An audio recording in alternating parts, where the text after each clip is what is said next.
Bener nggak? Jangan pernah merasa benar.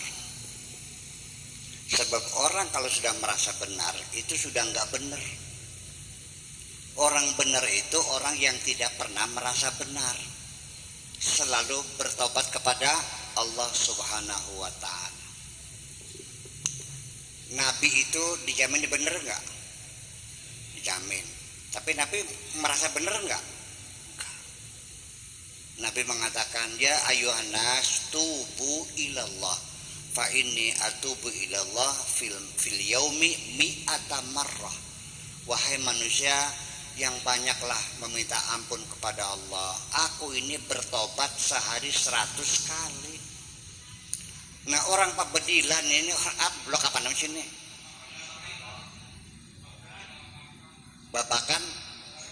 Babakan Losari nih. Saya mau nanya, Bu, sehari berapa kali tobatnya, Bu? Ada 200 kali? Nah itu. Nabi itu karena dia merasa selalu bersalah dan banyak bertobat, saya semakin yakin Nabi orang benar.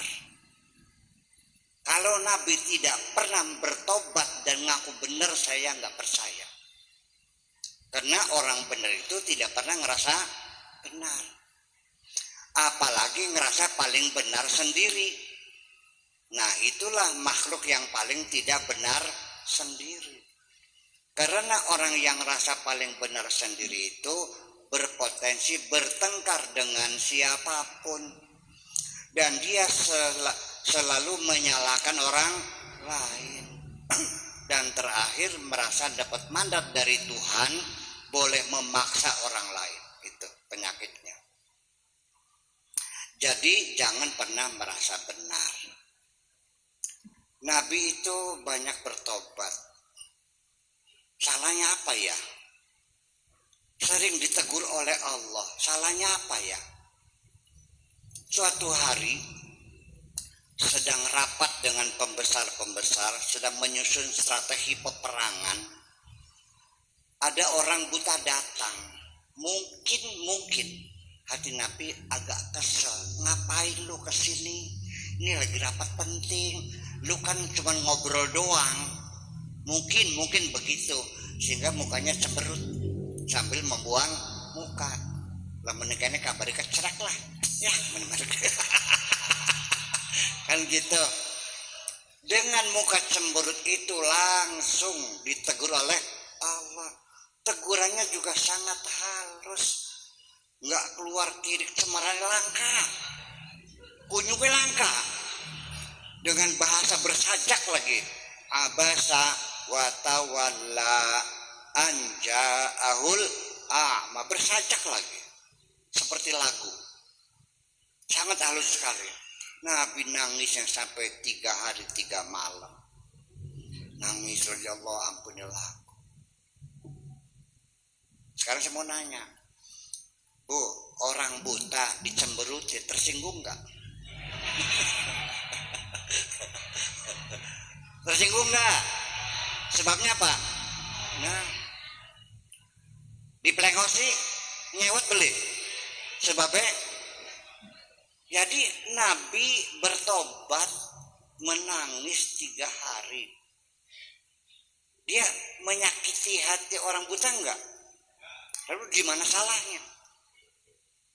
Oh dia enggak sakit hati kok enggak tahu aja. Betul enggak?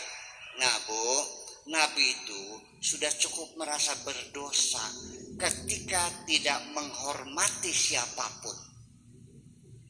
Bayangkan, saking halusnya rasa Nabi. Ini yang perlu kita teladani. Iya, Ibu sering cemberut sama suami? Lalu nangis nggak? Ya itu persoalannya. Jadi beginilah, kalau kita benar-benar bisa menyerap rasa Nabi, ketika tidak hormat saja sudah merasa berdosa, saya kira tidak mungkin di dunia ada orang bertengkar kok. Betul nggak? Iya dong. Bayangkan saya ketemu dengan teman lama, sudah lama nggak ketemu bertahun-tahun. Tiba-tiba dia datang SMS, "Buya, apa kabar? Sehat tak?" Ya Allah, saya sangat bahagia sekali. Ternyata ada teman lama yang masih mengingat saya. Percaya nggak? Paham nggak?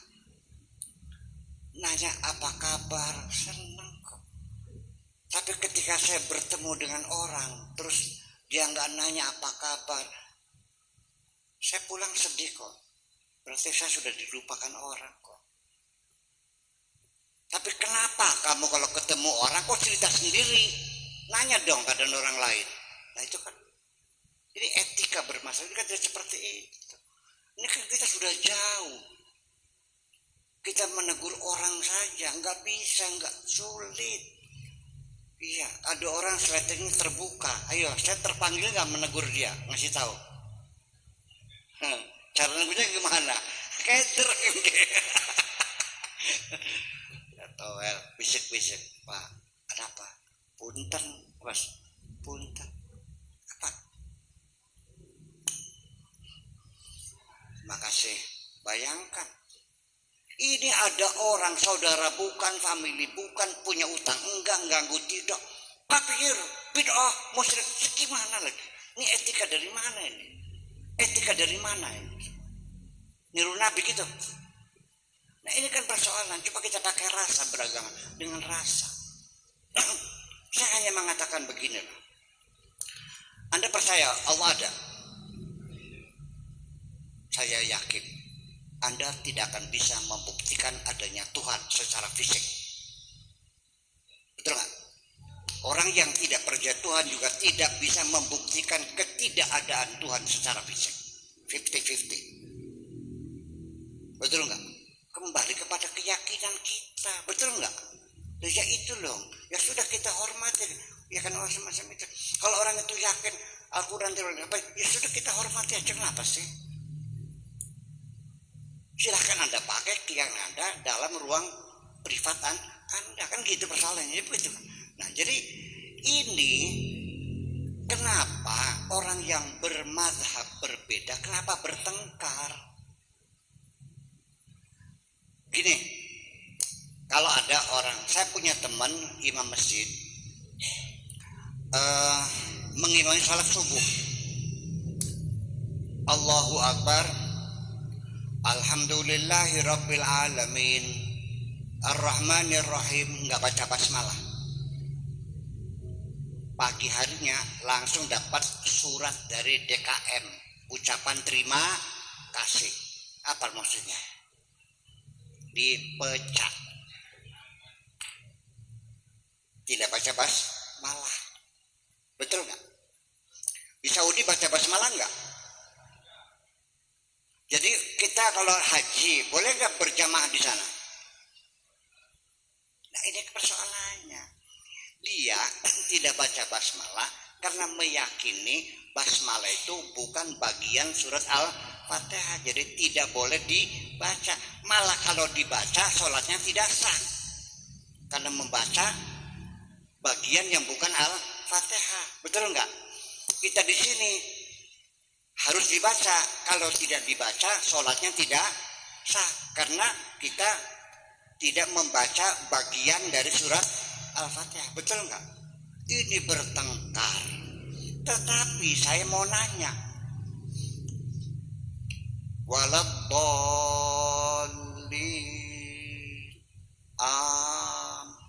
amin tuh bagian Fatihah bukan? Nah, kenapa tidak dipertengkarkan? Kan lucu jadinya. Banyak kita ungkapkan persoalan. Jadi itu hanya pikiran-pikiran saja. Ya sudahlah, kita berbeda pendapat silakan. Dan memang Allah sendiri tidak menghendaki sama. Jadi mau baca basmalah mau tidak, yang baca basmalah yang tidak, yang benar mana? Nah ini pertanyaan kurang ajar. Sebab nanti jawabannya harus menyalahkan orang lain. Selagi batas fikih kita hanya alasannya apa. Kalau ada ya silakan. Nanti gimana ya empuh. Nanti akhirnya selamat enggak ya empuh, enggak tahu. Sama enggak tahunya kok. Jadi dengan demikian kita sama-sama tidak tahu Nabi Muhammad itu dulu sembayangnya baca basmalah tidak? Ayo, sudah bilang aja nggak tahu kok, susah banget sih. Kalau nggak tahu jangan ngotot, gitu aja kok. Betul nggak? Saya lagi kunutan di suatu masjid ditepak bidah. Ini kurang ajar banget ini. Begitu salam, saudara disuruh siapa di masjid ini pakai kunutan? Di sini nggak ada kunutnya, itu kan bidah. Karena sebabnya apa? Nabi tidak pernah kunutan. Sebenarnya kamu pernah ketemunya kapan? Katanya, kalesan katanya Sulaiman. Wah, katanya kenceng banget katanya. Kita semuanya katanya kok Pak. Betul nggak? Katanya. Ayo, semuanya sedekap atau selonjor? Betul. Sedekap enggak? Yang selonjor ada enggak? Nabi selonjor enggak?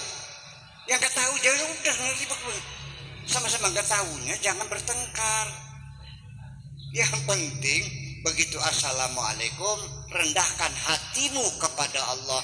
Rabbana taqabbal minna salat ya Allah, mohon ditampi karena aku nggak tahu Nabi salat kayak apa.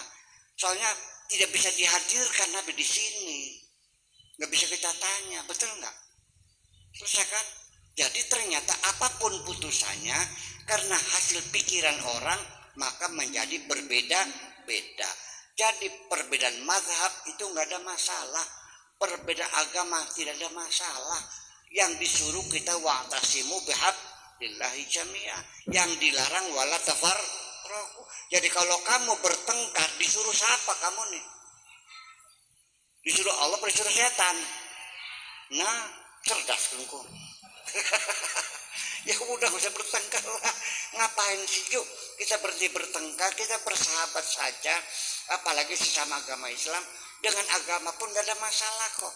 Saya tidak merasa disuruh, saya tidak yakin bahwa kalau saya beragama Islam saya harus membenci agama lain, nggak ada urusan kok. Semuanya saya cinta, nggak ada urusan. Saya berbuat baik kepada siapapun nggak ada urusan. Saya nggak pernah nanya kamu agamanya apa. Kalau ada orang tenggelam di sungai apa namanya nih? Cisanggarung, tolong. Terus kamu agamanya apa? Kristen, masa bodoh dah gitu. Masa begitu? Tolong dong, nggak ada urusan. Kita kemanusiaan tuh nggak ada beda agama, nggak ada. Sukunya apa? Agama nggak, udah urusan manusia tuh nggak ada. Dan dunia membuktikan ketika Aceh tsunami, orang Amerika bantu kok, betul nggak? Orang Jepang bantu. Nah kalau sekarang ada orang yang agamanya lain kita kena tsunami, kamu bantu nggak? Kalau zakat, ada orang miskin tapi nggak sembahyang, dikasih nggak? Yo, dikasih nggak? Nah itu persoalan.